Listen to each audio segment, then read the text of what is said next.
اليومين اللي فاتوا كان في موضوع عايز اطلع اتكلم معاكم فيه. موضوع مهم، موضوع ارض 6 اكتوبر، الفرع 6 اكتوبر بتاع نادي الزمالك، اللي هي الارض اللي اتسحبت من نادي الزمالك.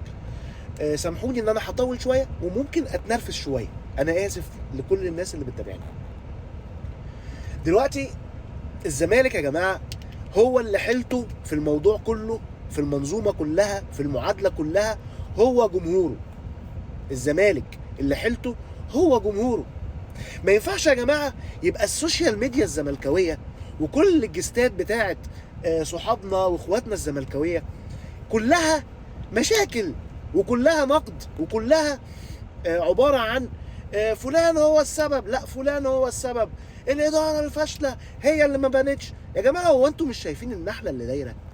مش شايفين ان كل سنه لازم يحطونا ويحطوا الزمالك ويحطوا فرقه الكوره ويحطوا جمهوره على طول ان في قضيه خلاف؟ مع احترامي للدوله وكل قوانين الدوله، كل القوانين فوق راسي، ولكن هو الزمالك ده مش نادي الدوله؟ هو الزمالك ده مش نادي الدوله؟ طب لما انت تروح، مفروض ان الزمالك معاه تراخيص ومعاه يعني حاجات ان هو يشتغل عليها، ممكن يكون حصل بعض الاخلال ببعض البنود. لما انت تروح تكسر الحاجات اللي هي بسيطه يا عم، بوابه اتكلفت فلوس من نادي الدوله، يعني فلوس الدوله. مش ده الموضوع. هو الزمالك لازم يبقى عنده مشاكل ولازم ان احنا نطلع في الجستات بتاعتنا، وكل الناس اللي بتطلع في الجستات دي ناس محترمه، ناس محترمه. بس انا ما بقتش فاهم، هو انتوا زملكاويه بجد ولا ايه مشكلتكم؟ ايه مشكلتكم؟ ده ما يبقاش موجود في المجلس، ده يحجز له على الحسابات، ودوت ما يبقاش موجود في المجلس، ده يقدم فيه بلاغات.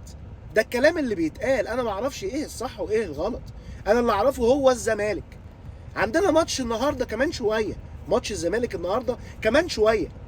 ما حدش يتكلم في الكوره، ما حدش يتكلم هو احنا فرقتنا المفروض نقفل عليها. طب هنقفل على الفرقه ازاي وعندنا كارثه زي دي؟ حصلت السنه اللي فاتت مع جوميز وطلعوا الفريق عن تركيزه.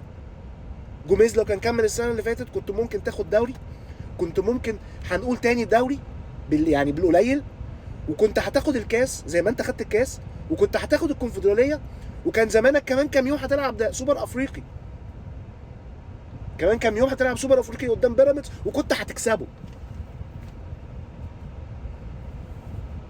انا لعبت بيراميدز السنه دي ماتشين على بطوله او اللي هو صعوده، حاجات اقصائيه، لعبتهم في سيمي فاينل السوبر المصري وكسبتهم بضربات جزاء، مع اختلاف السكواد الرهيب. وقعنا فنيا ومشوا المدرب وي وي وي، لعبتهم في نهائي كاس مصر كسبتهم برضو بركلات الجزاء. يا جماعه لو انا بقى فايق وما عنديش مشاكل، هعمل في الناس دي ايه؟ يا جمهور الزمالك بالله عليكم حبوا الزمالك. وللناس اللي فوق، والناس اللي فوق اللي هم الادارات واللي بره الادارات والمشاكل دي كلها، علشان خاطر الجمهور، عشان خاطر الجمهور وعشان خاطر ربنا يا عم، انسوا الكرسي وحبوا الزمالك، انسوا الكرسي وحبوا الزمالك. اسف على عصبيتي، لو كلامي فيه حاجه اساءه لاي حد، انا ما اسئتش في اي حد، ولكن بجد احنا وصلنا لمرحله صعبه، نراجع نفسينا.